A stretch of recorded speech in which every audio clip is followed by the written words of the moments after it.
નમસ્કાર મિત્રો, આપણે ધોરણ 12 ના પ્રકરણ નંબર 2 સપુષ્પ વનસ્પતિઓમાં લિંગી પ્રજનનની ચર્ચા કરતા હતા. થોડુંક ગયા લેક્ચરનું રિવિઝન કરી લઈએ તો ગયા વખતે આપણે પૂર્વફલન રચનાઓ અને ઘટનાઓની વાત કરતા અને એમાં આપણે નરજન્યુ જનન સુધીની ચર્ચા આપણે શરૂ કરી હતી.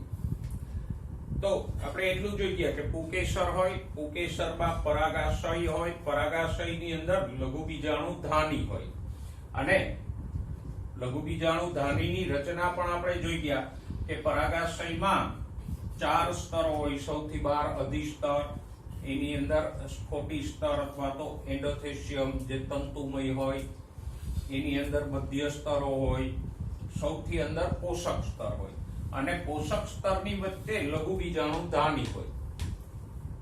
લઘુબીજાણુ ધાનીની અંદર રહેલી પેશીને કહેવાય બીજાણુજનક પેશી અને આ બીજાણુજનક પેશીના કોષોને કહેશું લઘુબીજાણુ માતૃકોષો અથવા તો પરાગ માતૃકોષો.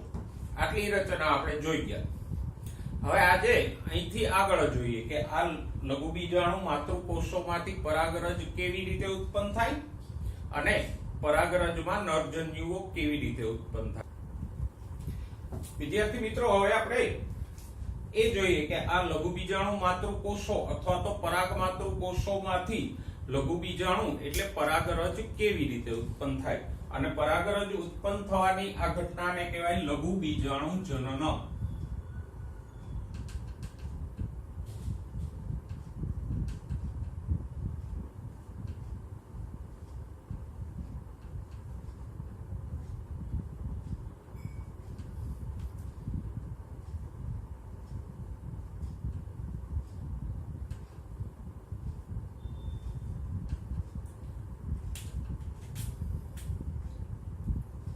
તો લઘુબીજાણુ જનન એટલે પરાગ માતૃકોષો.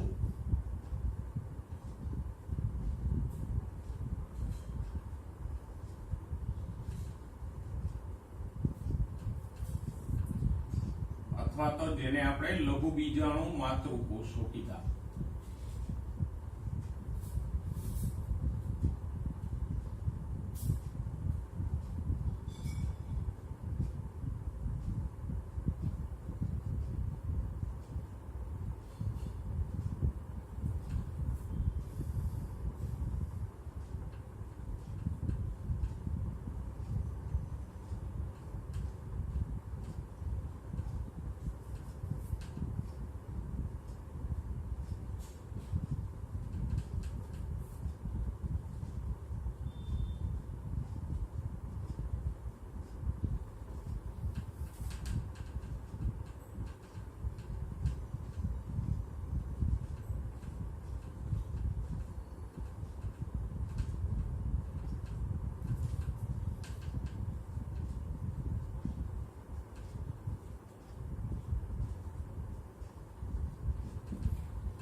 આમ પરાગ માતૃકોષો જેને પોલન મધર સેલ ઘણીવાર પીએમસી પણ કહેવામાં આવે.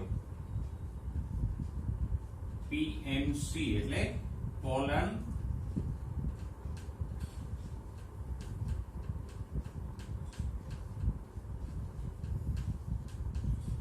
મધર સેલ્સ, પરાગ માતૃકોષો.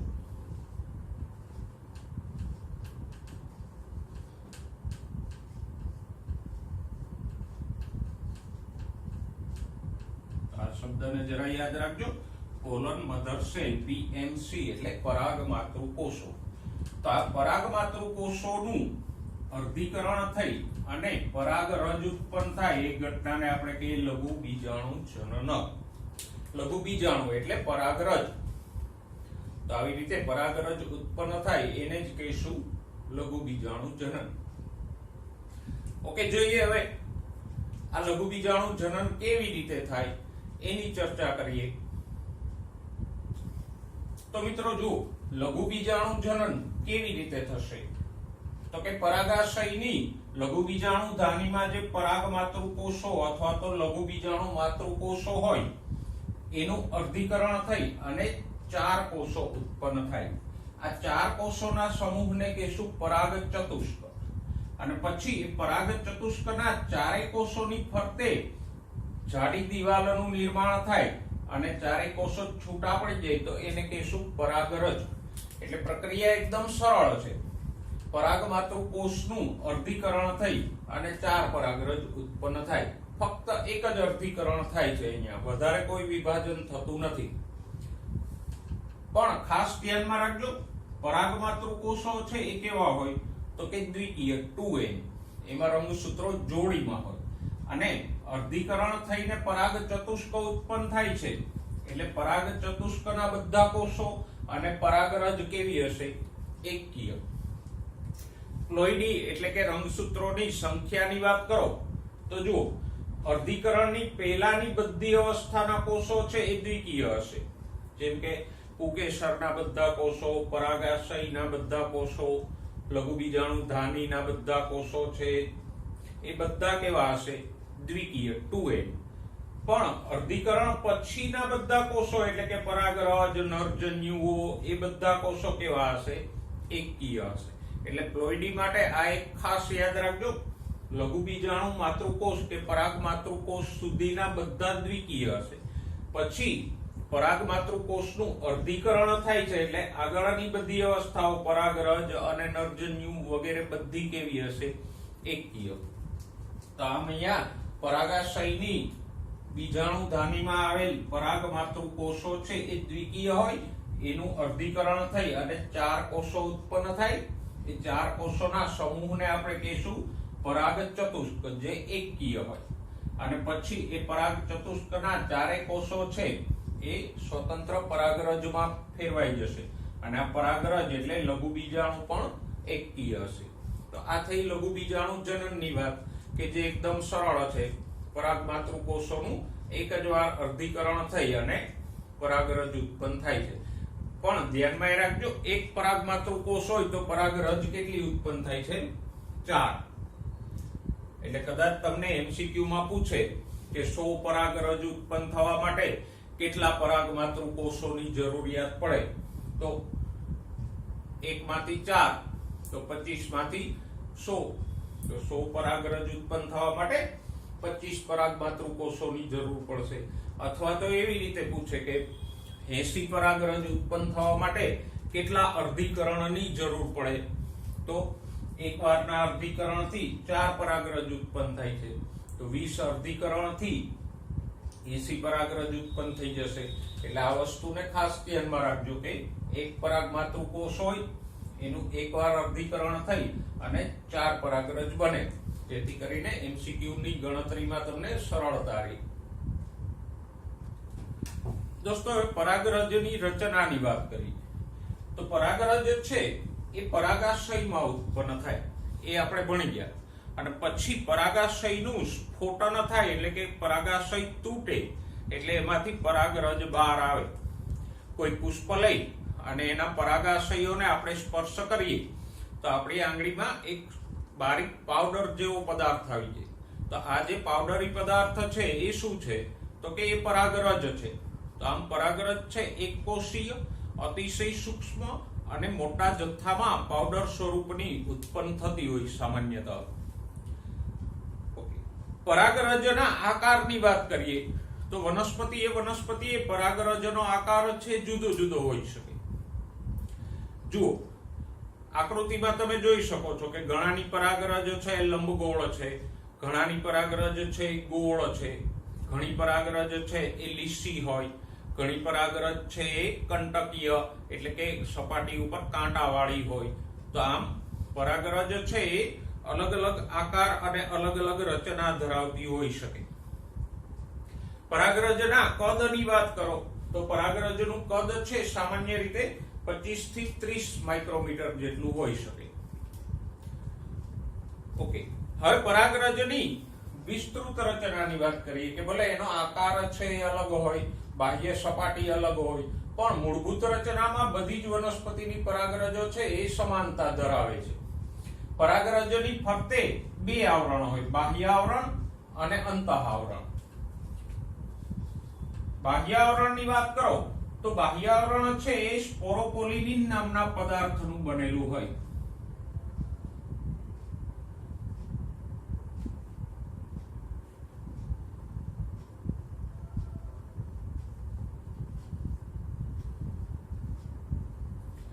શેનું બનેલું હોય તો કે સ્પોરોપોલિનિન નામના એક પોલિસેકેરાઇડ થી બનેલું હોય.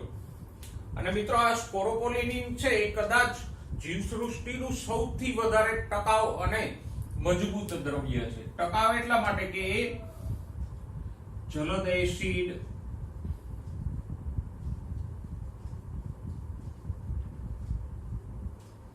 બેઝ,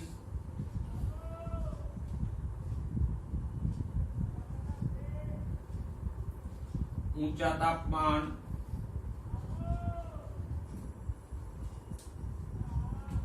કે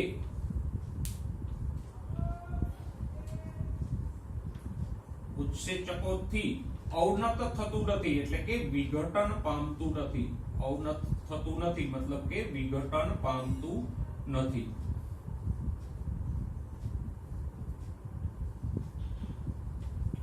એટલે કે કોઈ પણ રીતે સળતું નથી. તો એટલું બધું એ ટકાઉ છે. અને આ સ્પોરોપોલિનિનની હાજરીને કારણે ઘણી બધી હજારો કે લાખો વર્ષ પહેલા નાશ પામેલી વનસ્પતિઓની પરાગરજ છે એ પણ અશ્મિ સ્વરૂપે સુરક્ષિત જોવા મળે. કારણ કે વનસ્પતિ ભલે વર્ષો પહેલા નાશ પામી ગઈ હોય પણ એની પરાગરજ છે આ સ્પોરોપોલિનિનને કારણે એમને સુરક્ષિત હોય. તો આમ અશ્મિ સ્વરૂપે સૌથી વધારે પ્રમાણમાં આપણને કોઈ મળતું હોય વનસ્પતિમાં તો એ છે પરાગરજ. અને પરાગરજ અશ્મિ સ્વરૂપે સંગ્રહિત રહેવાનું કારણ આ સ્પોરોપોલિનિન કે જે એસિડ, બેઝ, તાપમાન, ઉત્સેચકો કોઈથી પણ વિઘટન પામતું નથી અને વર્ષો સુધી એમને સુરક્ષિત રહે છે. તો બાહ્ય આવરણ આવા ટકાઉ સ્પોરોપોલિનિનનું બનેલું હોય, જ્યારે અંતઃ આવરણ છે એ તો કે અંતઃ આવરણ સેલ્યુલોઝ અને પેક્ટિન નું બનેલું હોય અને નરમ હોય.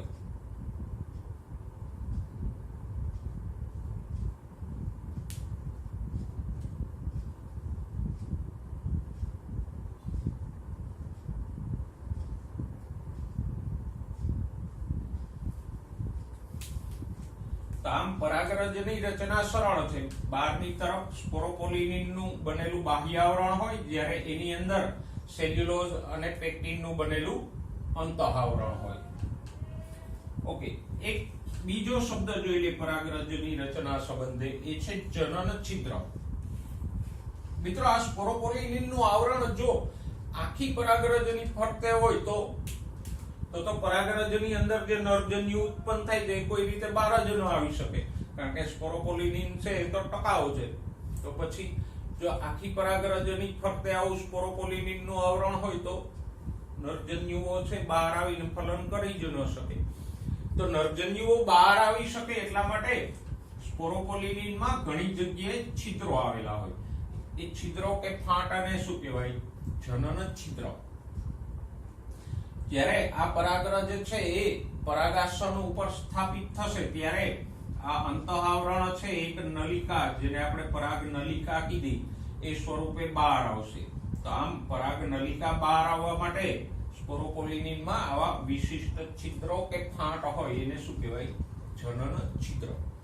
તો આમ પરાગરજની આ એક સરળ રચના છે કે એની ફરતે બે આવરણ હોય, બાહ્ય આવરણ સ્પોરોપોલિનિનનું જે ટકાઉ છે અને અંતઃ આવરણ નરમ સેલ્યુલોઝ અને પેક્ટિનનું બનેલું. સ્પોરોપોલિનિનના આવરણમાં ઘણી જગ્યાએ છિદ્રો કે ફાંટ આવેલી હોય એને આપણે કહીએ જનન છિદ્ર. અને જનન છિદ્રમાંથી જ પરાગ નલિકા લંબાઈને બહાર આવશે.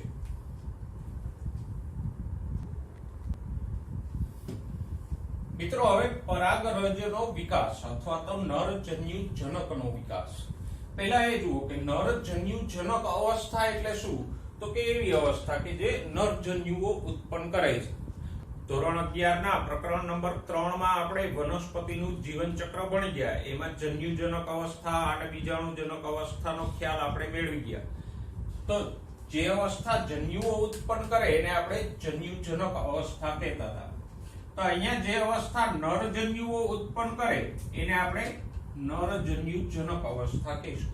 અને નરજન્યુઓ કોણ ઉત્પન્ન કરે છે? તો કે નરજન્યુઓ છે પરાગરજની અંદર ઉત્પન્ન થાય છે. માટે આવૃત બીજધારીમાં નરજન્યુજનક અવસ્થાનું પ્રતિનિધિત્વ કોણ કરે છે, અથવા તો નરજન્યુજનક અવસ્થા ક્યાં છે, તો કે પરાગરજની અંદર જ વિકાસ પામે છે. સરળ શબ્દોમાં કહીએ તો પરાગરજની અંદર બે નરજન્યુઓ ઉત્પન્ન થાય એ ઘટનાને આપણે શું કહીએ, નરજન્યુજનકનો વિકાસ. તો આમ અહીંયા નરજન્યુજનક અવસ્થા છે પરાગરજની અંદર જ સંમેલિત છે, એટલે જ આપણે પરાગરજનો વિકાસ કયો કે નરજન્યુજનક અવસ્થાનો વિકાસ કયો, બંને એક જ થશે. તો જોઈએ પરાગરજમાં નરજન્યુજનક અવસ્થાનો વિકાસ કેવી રીતે થાય છે અને પરાગરજમાં નરજન્યુઓ કેવી રીતે ઉત્પન્ન થાય છે. તો જુઓ મિત્રો, જ્યારે પરાગરજ પરાગાશયની અંદર જ હોય ત્યારે પરાગરજનું વિભાજન થઈ અને બે અસમાન કોષો ઉત્પન્ન થાય. આકૃતિમાં તમે જોઈ શકો છો કે એક મોટો કોષ ઉત્પન્ન થાય છે, એને આપણે વાનસ્પતિક કોષ કહીએ, અને બીજો નાનો કોષ ઉત્પન્ન થાય છે, એને આપણે જનન કોષ કહીએ. તો આમ પરાગરજનું પહેલું વિભાજન થઈ અને બે અસમાન કોષો ઉત્પન્ન થાય. મોટા કોષને કહેશું વાનસ્પતિક કોષ અને નાના કોષને કહેશું જનન કોષ. વાનસ્પતિક કોષ મોટો હોય અને એમાં વિપુલ પ્રમાણમાં ખોરાક સંગ્રહિત હોય, એનું કોષ કેન્દ્ર પણ અનિયમિત હોય. જ્યારે જનન કોષ છે એ નાનો હોય અને સામાન્ય રીતે વાનસ્પતિક કોષના કોષરસમાં તરતો હોય. જનન કોષનું કોષ કેન્દ્ર પણ ત્રાકાકાર હોય. હવે સામાન્ય 60% થી વધારે આવૃત બીજધારીઓમાં આમ પરાગરજનું પહેલું વિભાજન થઈ અને આ બે કોષો બને ત્યારે પરાગાશયનું સ્ફોટન થાય અને પરાગરજ છે એ મુક્ત થઈ જતી હોય. તો 60% કરતાંય વધારે આવૃત બીજધારીઓમાં પરાગરજ આમ દ્વિકોષીય અવસ્થાએ મુક્ત થઈ જતી હોય છે. પણ બાકીની ઘણી વનસ્પતિઓમાં જનન કોષનું વિભાજન થશે અને બે નરજન્યુઓ બનશે.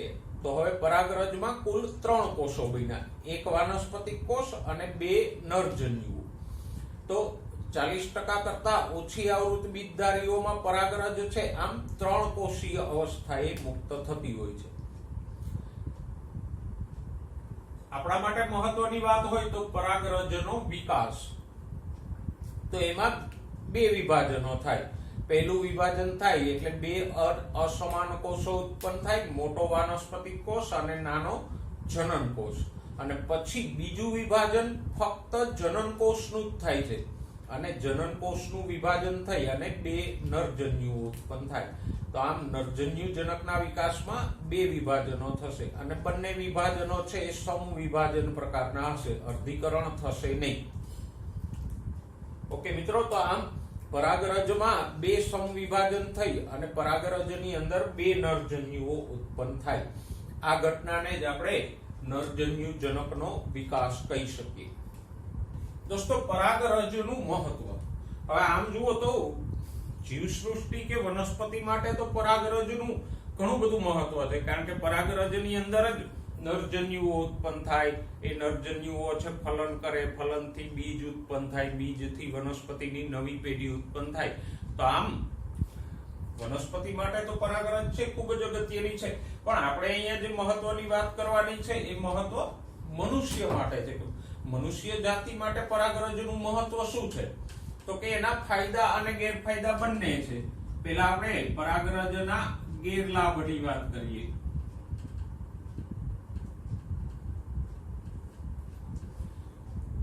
તો પરાગરજથી સૌથી મોટો ગેરલાભ હોય તો જુદી જુદી વનસ્પતિઓની પરાગરજ વાતાવરણમાં તરતી હોય અને મનુષ્યના શ્વાસમાં જઈ અને ઘણા બધા મનુષ્યને પરાગરજ છે એ એલર્જી પણ પ્રેરે છે. કારણ કે આપણી આજુબાજુમાં રહેલી વનસ્પતિઓની પરાગરજ છે એ વાતાવરણમાં તરતી જ હોય અને આપણા શ્વાસમાં પણ જતી જ હોય. તો આમ પરાગરજ છે શ્વાસમાં જવાને કારણે ઘણા લોકોને એલર્જી પણ થાય. અને ખાસ કરીને ઘણી વનસ્પતિઓ કે જે મોટા પ્રમાણમાં પરાગરજ ઉત્પન્ન કરે છે, દાખલા તરીકે ભારતમાં એક સમયે ઘઉં આયાત કરવામાં આવેલા, એ આયાતી ઘઉંની સાથે પાર્થેનિયમ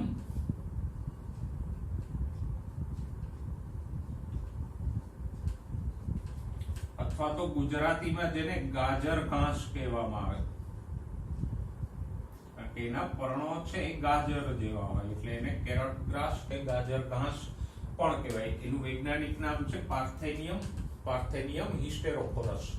તો આ ઘઉં આયાત કરેલા એની સાથે આ પાર્થેનિયમના સૂક્ષ્મ બીજ પણ ઘઉંમાં મિશ્ર થઈને આવી ગયેલા અને પછી એ પાર્થેનિયમ છે એ ચારે બાજુ ઉગી નીકળ્યું અને આ પાર્થેનિયમ છે એ મોટી સંખ્યામાં પુષ્પો ઉત્પન્ન કરે અને એને કારણે એની પરાગરજ છે હવામાં ચારે બાજુ ફેલાયેલી હોય.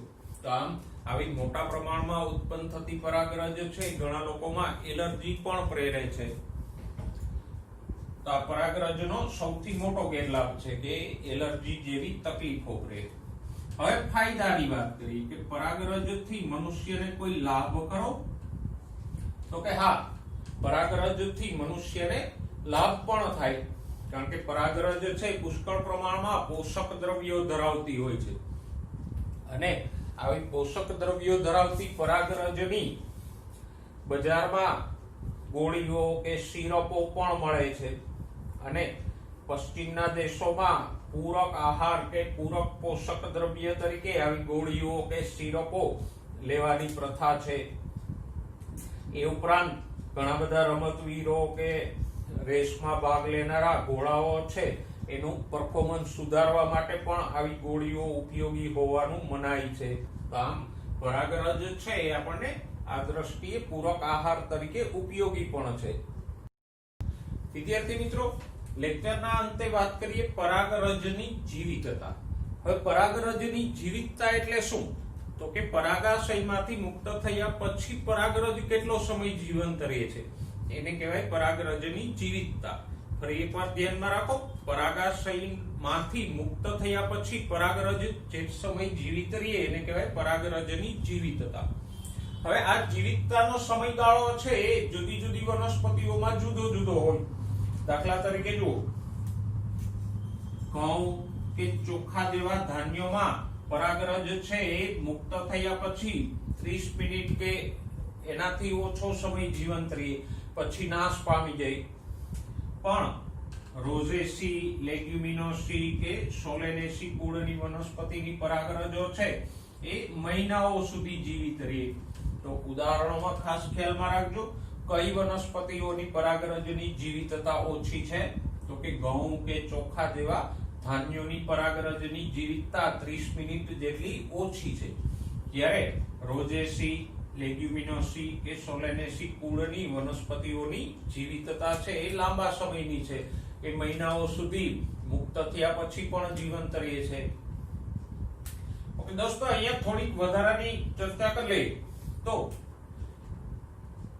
રોઝેસીમાં કોણ આવે? તો કે રોઝ ઉપરથી ગુલાબ. રોઝેસી છે એ ગુલાબનું કુળ છે. પછી લેગ્યુમિનોસી કુળમાં કોણ આવે? તો કે મુખ્યત્વે કઠોળ અને મગફળી.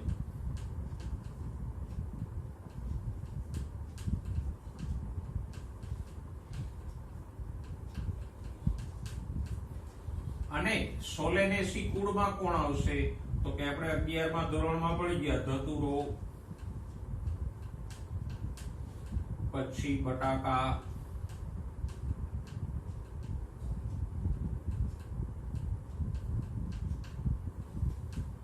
રીંગણા, મરચા,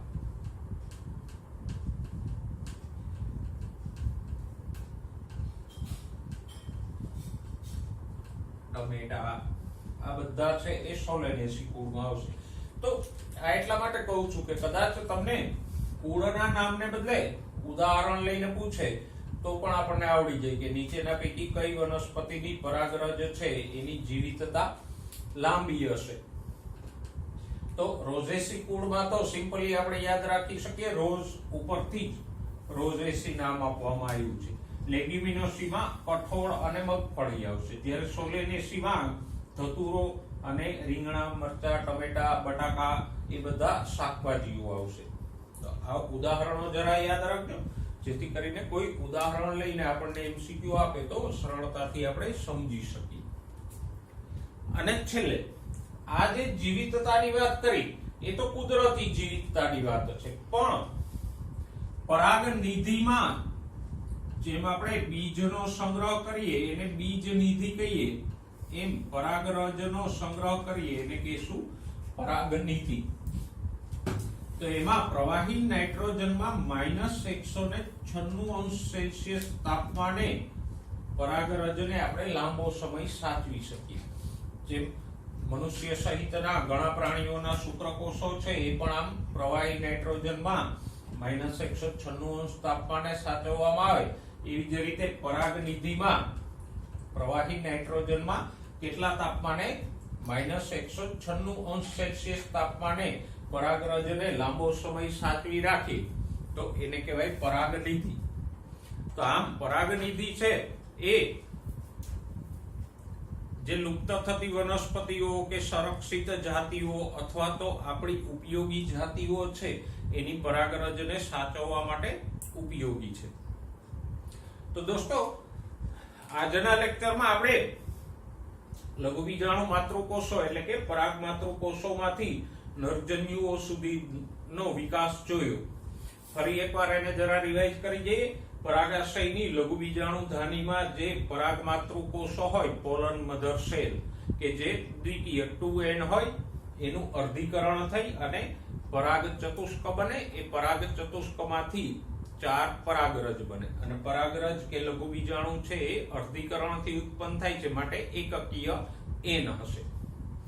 પછી આપણે વાત કરી પરાગરજની રચનાની. તો પરાગરજની રચનામાં આપણે ભણ્યા કે પરાગરજની ફરતે 2 આવરણ હોય. બાહ્ય આવરણ કે જે ટકાઉ અને મજબૂત સ્પોરોપોલિનિન નું બનેલું છે, અંત આવરણ જે પાતળું અને સેલ્યુલોઝ અને પેક્ટિન નું બનેલું છે. સ્પોરોપોલિનિન ના આવરણમાં અમુક જગ્યાએ છિદ્રો હોય, એને આપણે જનન છિદ્રો કીધા. પછી પરાગરજના વિકાસ અથવા તો નરજન્યુજનકના વિકાસની વાત કરી કે પરાગરજમાં 2 વિભાજનો થાય. પહેલું વિભાજન થાય એટલે એક મોટો વાનસ્પતિક કોષ બને અને નાનો જનન કોષ બને. પછી આગળ જનન કોષનું ફરીથી વિભાજન થઈ અને 2 નરજન્યુઓ બને. તો સરવાળે આમ પરાગરજમાં 3 કોષો બને, એક વાનસ્પતિક કોષ અને 2 નરજન્યુ. અને છેલ્લે આપણે પરાગરજના ફાયદા ગેરફાયદાની વાત કરી કે પરાગરજ છે એ એલર્જી પ્રેરે, એ એનો ગેરફાયદો છે. ખાસ કરીને પાર્થેનિયમ જેવી વનસ્પતિઓની પરાગરજ છે એ એલર્જી પ્રેરવા માટે મુખ્ય જવાબદાર છે. જ્યારે પરાગરજની ગોળીઓ કે સિરપ છે એ શક્તિવર્ધક કે પૂરક આહાર તરીકે રમતવીરો અને રેસના ઘોડાઓને પણ ઉપયોગી થાય છે. અને અંતમાં પરાગરજની જીવિતતાની વાત કરી કે ઘઉં કે ચોખા જેવા ધાન્યોની પરાગરજની જીવિતતા છે એ 30 મિનિટ જેટલી હોય, જ્યારે રોઝેસી, લેગ્યુમિનેસી કે સોલેનેસી કુળની વનસ્પતિઓની પરાગરજની જીવિતતા મહિનાઓ સુધી હોય. અને અંતમાં પરાગનિધિની વાત કરી કે કોઈ સંરક્ષિત કે ઉપયોગી વનસ્પતિઓની પરાગરજને આપણે -196 સંગ્રહી રાખી તો એવા સંગ્રહને શું કહીશું? પરાગનિધિ. તો મિત્રો, પૂર્વફલન ઘટનાઓમાં આપણે નરજન્યુઓની ઉત્પત્તિ સુધીની વાત કરી. આવતા લેક્ચરમાં આપણે આવી જ રીતે માદાજન્યુની ઉત્પત્તિ સુધીની વાત કરશું. તો આશા રાખું છું કે આજનું લેક્ચર છે એમાં ચર્ચેલા મુદ્દાઓ તમને બરાબર સમજાઈ ગયા હશે. કઈ પણ ક્વેરી હોય તો તમે મને પૂછી શકો છો. આવતા લેક્ચરમાં માદાજન્યુઓની ઉત્પત્તિની વાત સાથે ફરીવાર મળીશું. ત્યાં સુધી વ્યસ્ત રહો, મસ્ત રહો.